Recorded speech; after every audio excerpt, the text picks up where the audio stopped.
Hey everybody, this is page 878, activity 5.2 from lesson 8.5. We got a dot plot, and eventually we're going to be talking about not just the dot plot, not just percentages, but new concepts of center and spread. But first, let's take a look at this problem. What are they asking us? All right, so we've got 25 sixth grade students. We're asked to estimate how many hours a week they spend talking on the phone. This dot plot represents the reported numbers of hours of phone usage per week. I know, it says talking. Why doesn't it say texting? I don't know, but here we go. Hours on the phone per week. And we see this scale of hours and these number of dots. And our first question is, how many of the students reported not talking on the phone during the week? And explain how you know. Well, how are we going to know that? We're going to look at 0, and we're going to count up dots. 1, 2, 3, 4, 5, 6, 7, 8, 9, 10. 1, 2, 3, 4, 5, 6, 7, 8, 9, 10. It's 10. All right, so let's explain how we know that. It's 10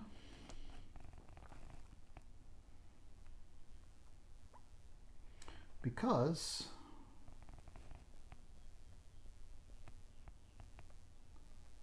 we have 10 dots above 0.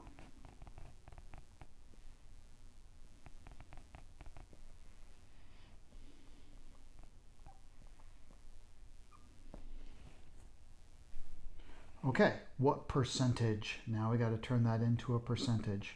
So we have to say what percentage of the students reported not talking on the phone. It's table time. We did this yesterday. So I'm just going to write S for students and a percent symbol there. We know we have 25 students, and that's 100%. And we have to get to 10 students. So again, let's do the same thing we've done previously. Let's get from 25 down to 1 by dividing by 25. And if I do the same thing over there, 1 student is 4%. So now I just need to go from 1 up to 10. So I want to multiply times 10. And if I do the same thing over there, 40%. Fantastic, 40%. Now, so far, what we've done is really just the same thing that we've done recently. We've used a dot plot, we've thought about what the dots mean, and we've turned those into percentages. But now I want to introduce some language that we're going to be using for dot plots and other things for the next couple of weeks to describe data sets. And to do that, I need to pause and erase. If you're following along in the book, I have now skipped a question. I've gone down to number 3. How many hours would you say that these students typically spend talking on the phone? All right, so I'm trying to come up here with a number. Let's talk about some bad numbers first. I'm not going to say that students typically spend 7 hours talking on the phone because there's no dots above 7. So I want to choose something where I have some dots or in the middle of some dots.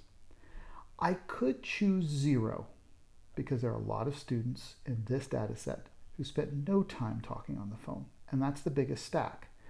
But there are a lot of students who spent 1, 2, or 3 hours. So I don't think 0 is a good typical number. Now, you can have some debates about this, and that's definitely okay. We're entering a part of mathematics, statistics, where you can have some good arguments about what data sets mean.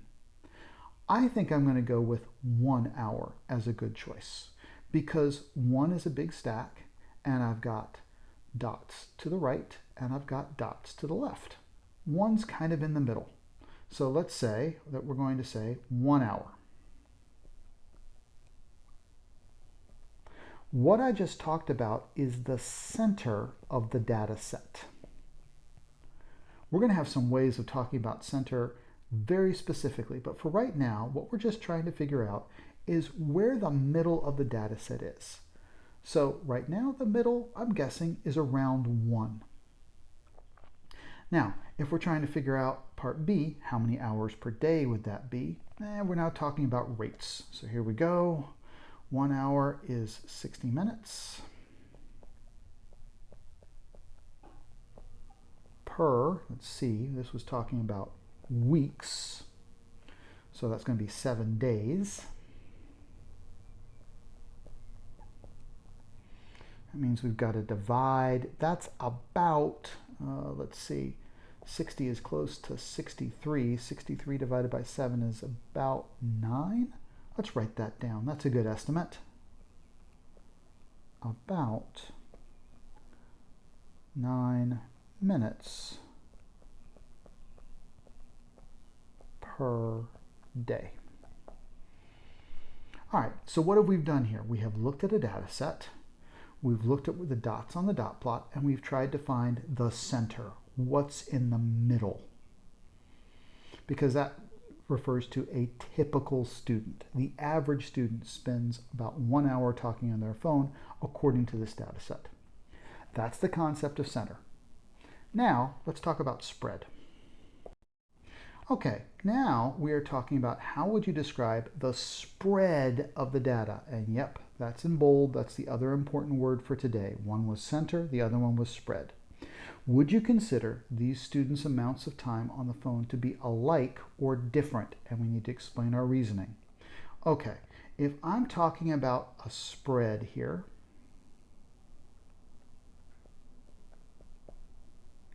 I can do that like I'm describing a range of pages. That's from 0 to 3 hours. That's one way of describing the spread, that the amount of time spent goes from 0 hours up to 3 hours. And when I'm looking, would I consider these students' amounts of time on the phone to be alike or different? I would definitely say alike. And I would say that because when I look at the data, all the dots are clustered together.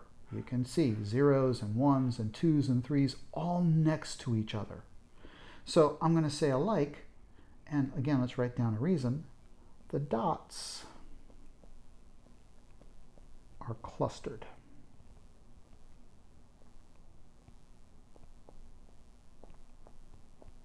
You're about to, in the Google form, see a data set where the dots are not clustered, where you've got bigger spread. But for right now, what I would say is that we've got small spread and a center of about 1.